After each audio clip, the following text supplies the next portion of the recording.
I'm the founder and executive director of Immigrant Connection. I'm accredited by the Department of Justice to provide immigration legal services. I've been in the immigration legal space for about 11 years, and I lead a group of immigration offices that kind of stretch nationally. I thought most of my work would be done in a lot of other sectors, and I find that most of the work we do is with workforce partners, including restaurants and hotels, because you, like us, love immigrants and know the value that immigrants bring. And so helping immigrants navigate complex processes and helping those that care about immigrants navigate complex processes are things that we often do together. And so we'll get started in the presentation. The goal today is to give you at least an overview of some of the important things that you should be thinking about. These are things that I know probably aren't things that you think about on a regular basis, and so we're going to highlight them. You can go to the agenda. And so we're going to talk about things that again you don't necessarily think about on a daily basis, like how to run your business and the regular day-to-day operations. These are things that are we want you to think about now to protect yourself, understand the rules and the laws and the policies, and make sure that you're prepared to keep your business safe, your employees safe, and that you are have at least a basic understanding of some of the ways to navigate future changes. One of the things I just want to highlight is that this will only be an overview. We don't have time to go in depth into things. I would encourage every business on the call that if you don't already have an attorney that is an expert in both like employment and immigration, to find one, because again, we hope that an I-9 audit or a workplace raid doesn't occur in any of your businesses, but they could. And so being prepared and knowing who you would turn to in the case of that would be really important. And so today we're going to go over a little bit about I-9 audits. They were done in the previous administration at a historic low. During this administration, just like in the past time that Trump administration was in office, there are a lot more I-9 audits that will occur. We're going to talk about ICE enforcement, like if ICE would come to your business, what to expect and what you can do to prepare. We'll talk a little bit about Social Security, no match letters, which are different from an I-9 audit. And then we're going to talk just a little bit about how to fill out I-9s correctly, how to do a self audit, and how to have a company plan to prepare. And so we'll jump right in. We're going to start with something that like just touches on this. If you've never got a Social Security Administration no match letter, these are letters that these aren't related to I-9 audits. I-9 audits are things that immigration does. No match letters are more of an IRS thing. This is when someone like you fill out things for an employee and you get a letter saying there's some discrepancy. The most important thing to know about no match letters is this doesn't mean that your employee has done anything wrong. It doesn't mean that you need to terminate the employee. It doesn't mean that there's something wrong with the employee's immigration status. No match letters are things that share there's a discrepancy. And so one of the best examples I can give is oftentimes when someone gets married, if they work for you, it's like their social security number might match a name that doesn't match, the name that's in the system. And so if you get a social security no match letter at your place of business, you should call the employee in privately, discuss it with them, and then it's up to the employee to work with the Social Security Administration to rectify that information. But the key to understand is like you shouldn't do anything when you get these no match letters. I know that they're confusing maybe the first time you get them, but you don't want to like do anything that adversely affects the employee. You want to explain it to the employee and let the employee kind of work things out. Oftentimes, especially if there are immigrants from lots of countries, you and I probably both have friends that depending on what document they show you, sometimes there's multiple last names, sometimes there's just one. Same person, just like sometimes when it comes to content and names and things like that, there are discrepancies. And so that's why you get those letters. Moving to like how the Department of Homeland Security would work with this. If there are I mean, there are certain industries where this happens more likely than others, like hospitality and construction, agriculture, meat processing, where there are enforcement tools that DHS has to make sure that the employer is doing everything correctly according to immigration law. And so the one thing that they do is I-9 audits, where they will request to review your I-9 forms, and they make sure that they are correct. And if they aren't correct, you would face fines. Sometimes, if you're a large enough workforce, you can even be required to enroll in E-Verify, which kind of does a lot of that verification for you.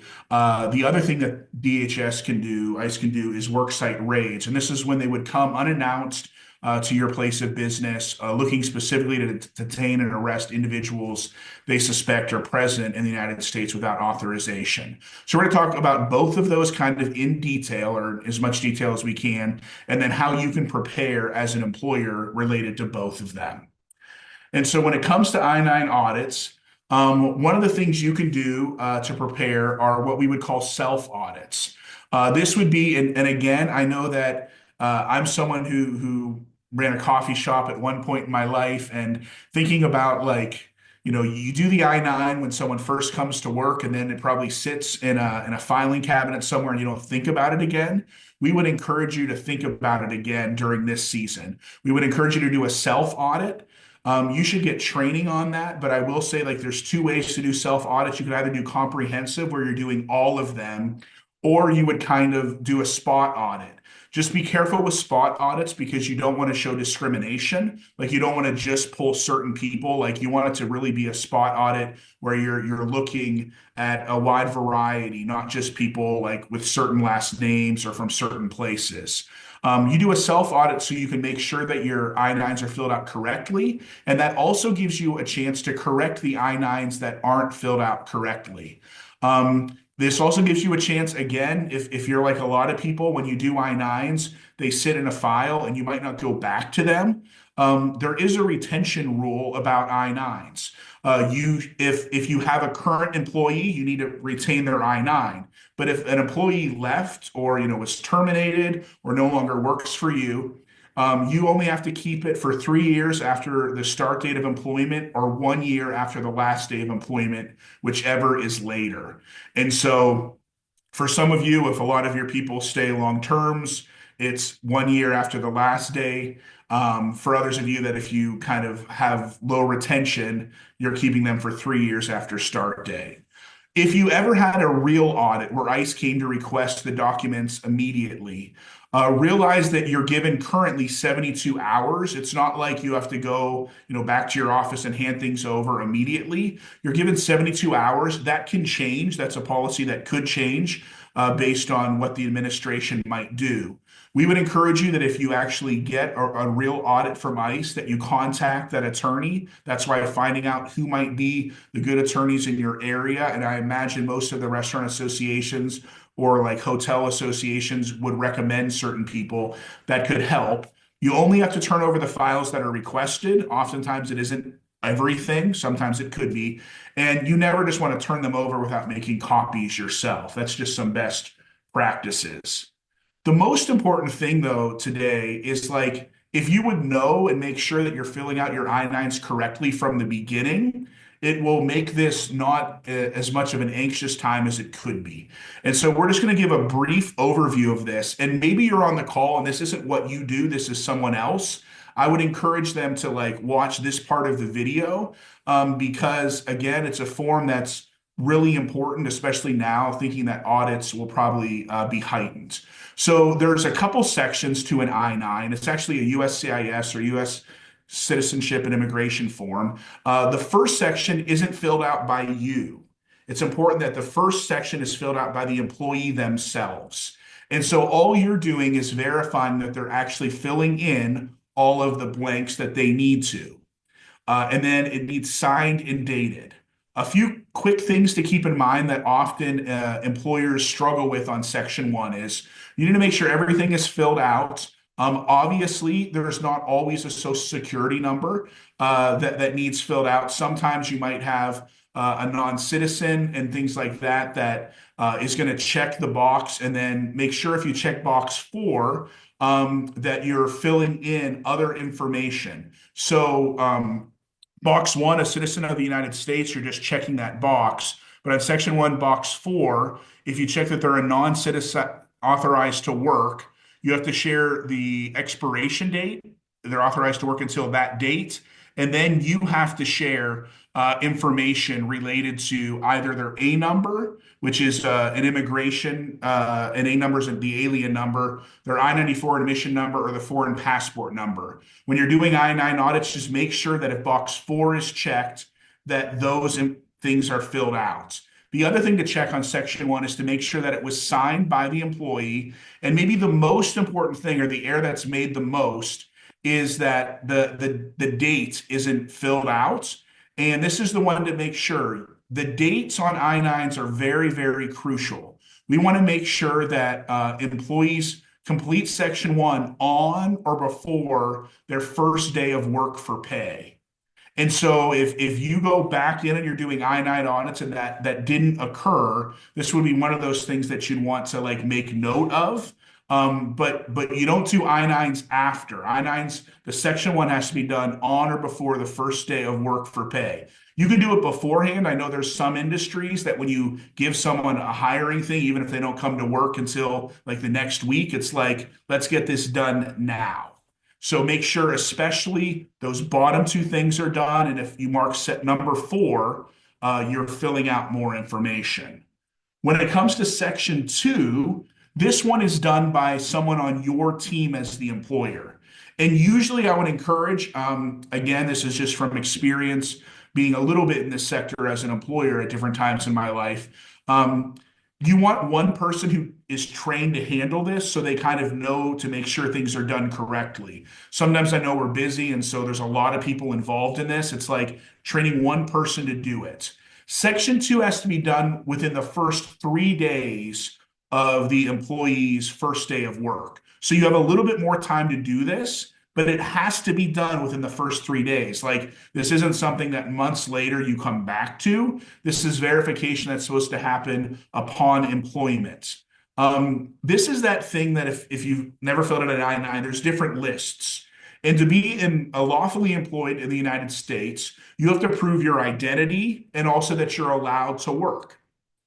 There are certain documents that you can look at, for instance, a US passport that proves both of those, or a birth certificate. Like it proves that I am who I say I am, and that also gives me the eligibility to work because every US citizen is lawfully able to work. There are other documents that either prove identity or work authorization. So if you show like a foreign passport, for instance, that proves the identity of the person, but they would also have to have another document that proves work authorization. So a lot of times that might be something like, it could be a refugee card. It could be it's called an EAD, an employment authorization document. And so if you're choosing something from list A, and the instructions of the I-9 form explain every document that counts for list A, you only have to do one document. It proves both. If you're doing something from list B and list C, you need one from B showing identity, one from C showing work authorization. The error that is most made, at least what I've seen most made on section 2, is that things are not filled out entirely. So someone just writes the document title, like kind of passport, but they don't fill out the issuing authority, the document number, the expiration date. Couple other things to keep in mind. You have to see originals of the document. The only thing that doesn't need to be original is a certified copy of a birth certificate. But like you can't just see a copy of a passport or a copy of an EAD. You need to see the original, and it needs to be unexpired. And so someone can't show you like, this is an old document I have. The person that fills that out is not the employee. It's someone that the employer designates. They'll fill out the bottom of section 2, their name, their signature, the dates. Remember, the date has to be within the first 3 days of work. By the way, the other error that happens often in section 2 of the I-9 is there's 2 dates on section 2. The one date, if you'll see, is the first day of employment. Like that needs filled out. The other date is the date that you actually did section two. So those two dates need to be within 3 days of each other if the I-9 is filled out correctly. When it comes to working with immigrants and employing immigrants, oftentimes you will have to also fill out what we call Section 3 or it's Supplement B. This is because a lot of immigrants might be in a temporary status. Again, there was a great updates early on in the call. We know that there are more immigrants than ever before that are in a temporary status, meaning that they are lawfully eligible to be here, lawfully eligible to work, but there's an expiration date. Those are like our DACA recipients. Those are temporary protected status. That was like humanitarian parole. Those are asylum seekers. Because of that, when you're filling out an I-9, it means that there's going to come a time where you have to re-verify that the immigrant is still able to work. I would encourage, if you work with a lot of immigrants that have temporary status, that there's a way that you remind them and flag them. Like there's nothing worse than like no one wants to lose a good employee. So it doesn't make a lot of sense to call the person in the day you need to re-verify and say, hey, do you have your new documents? I would encourage any employer. We work with a lot of employers. My offices do a lot of renewals for immigrants related to their EADs and their immigration processes. And our best practice is if employers would remind their employees 180 days before you need to re-verify, that gives your immigrant employee enough time to get with like someone like me or our offices or other offices around the country and make sure they have the time to do the renewal they need to get you the new document they need to so that there is no interruption in work. So supplement B is all about re-verification. You're going to have to look at a form again, put in new information. This is also when you rehire people, you fill out supplement B because you might still have their I-9 on file, and this happens again. Not so much in restaurant work, but if you have friends in the ag business, this is also what happens when you have someone on a temporary visa that needs like they get rehired every year during harvest. So that's how you fill them out correctly. Let's just all be honest that probably at some point we didn't fill them out correctly. So one before that, I think we have a slide. If you need to correct them, again, if you want to audit all of yours or you want to do spot audits, you can get more information on how to do that. But on Section 1, if there are errors, again, Section 1 isn't for you, it's for the employee.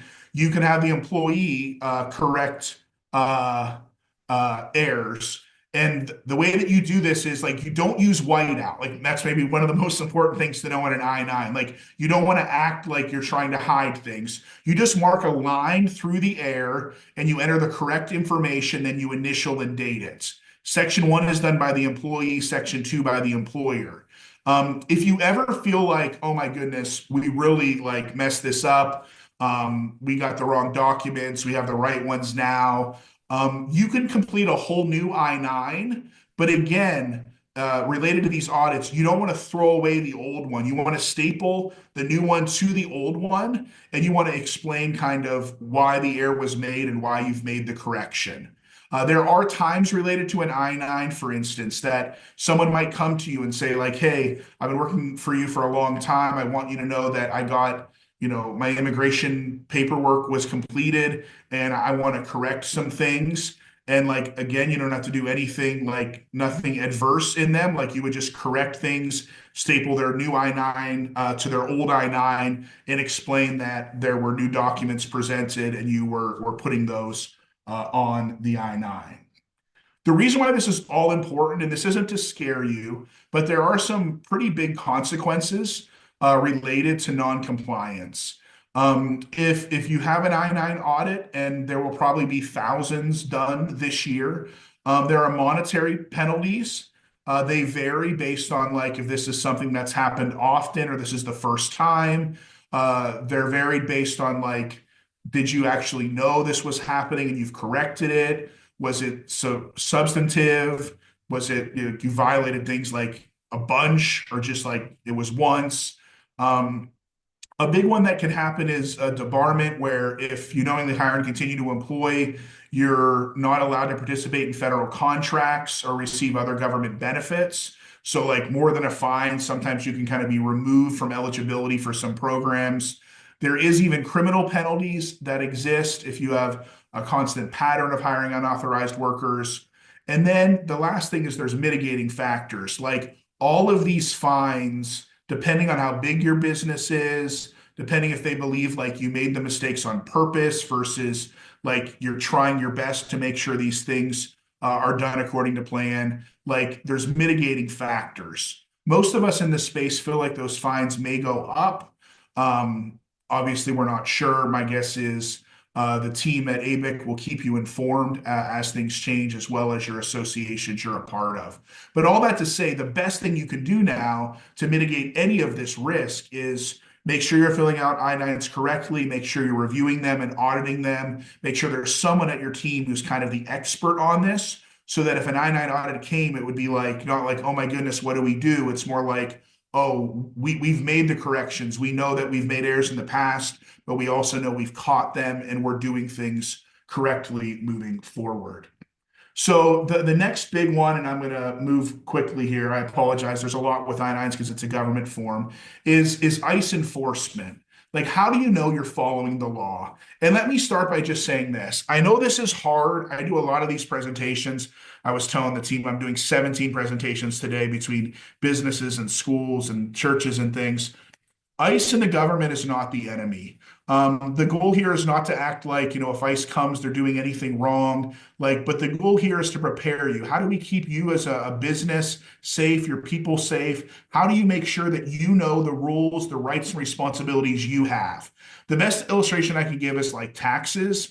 I think most of us, there was a time I did all my own taxes. Now I don't, because I want to make sure I follow tax laws that's currently written, and it's too complex. So I don't want to do too much, too little. Like I use an expert because they know kind of the guardrails and the rules of engagement.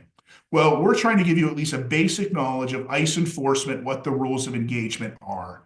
When it comes to ICE, you really need to understand the difference between a judicial warrant that is signed, dated, and filled out and anything else. Oftentimes, ICE might show you another document that looks very official. For instance, what is shown on the left side of the screen is a warrant of removal or deportation. ICE also has arrest warrants. There are all kinds of other documents ICE might show you. But you need someone on your team that's a point person that knows what a signed judicial warrant looks like. The reason why is, other than in public space, the only way that ICE can enforce things in private space, in your hotel, in your restaurant, is if they have a signed judicial warrant or you give them consent.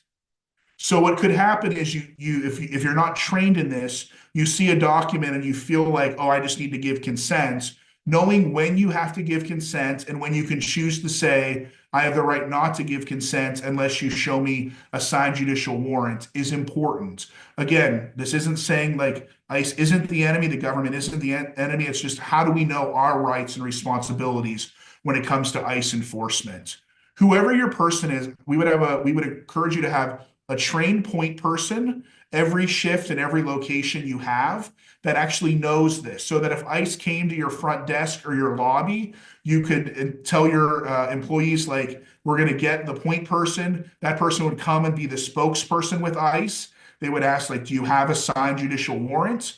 That person needs to make sure that it is signed. A judicial warrant needs signed, dated, and then there needs to be like the name and address. And so let's just say they give you a signed and dated judicial warrant, but it lists another address and building. Your point person will be able to say, like, I'm sorry, this judicial warrant isn't correct. This isn't the location that you have the ability to come, and we don't give you consent to come and do anything. The other thing to keep in mind, and this is just something that we think is important, oftentimes when it comes to ICE enforcement in a business, there are what's called collateral arrests. ICE might be coming looking for one individual at your workplace, and it could be that they arrest others. And so we think it's very important that point person looks at the judicial warrant, and you could see if the person is present at work. and you could tell ICE that, if the person didn't show up to work that day, the person isn't here, we can affirm that. And so we don't give you consent just to come in and look to avoid collateral arrests. So the first thing you want to do is confirm that there is a judicial warrant. Make sure you know what the scope is. Oftentimes it will share where they can be on your property. And so that point person would want to go around with ICE to make sure that they know they're going to the places that are allowed on that warrant, and other places that aren't a part of that warrant, they're not able to go.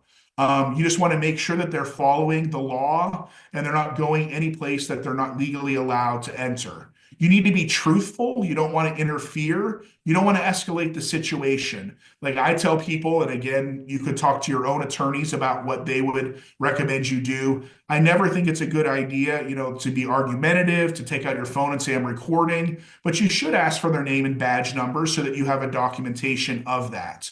If you happen to have third-party work sites and contractors, it's completely right for them to say this isn't our space. We need to confirm with the people who actually are over this space, and they would be the ones that would work with you related to being able to be on the property or not.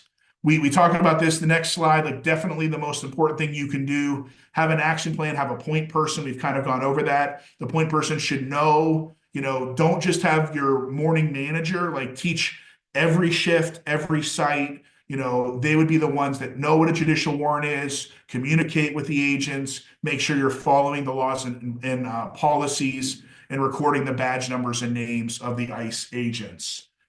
Finally, I would explain, don't just give consent. You don't have to do that. You have the right to not give consent without a warrant. And so don't feel like just because there's an ICE interaction, you have to do anything that your rights don't afford you the ability to do. You can speak with and be represented by an attorney. We would encourage you that if ICE comes for an employee to remind that employee of their rights. They have the right to remain silent. They have the right not to sign anything. They have the right to counsel and an attorney. So I would definitely, again, this goes all the way back to the main thing, having a good employment immigration attorney or firm that you could call makes a lot of sense. Again, if ICE comes and they want to do an audit, remember, you don't have to do that immediately. You're given 72 hours. Final thing, and then we're going to take questions.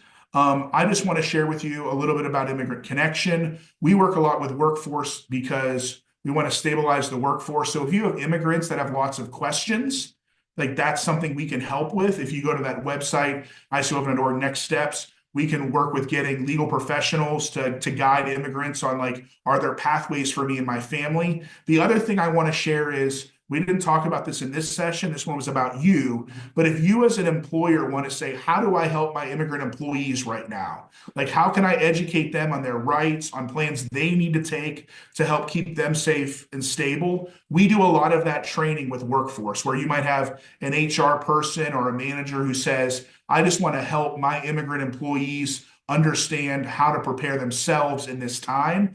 Please reach out on next steps and let us know. We do those trainings regularly. We want to train you so that you can be a conduit and help your employees navigate this time, because let's be honest, it's like a maze with moving walls. And so we need people who can guide and protect people in the midst of that.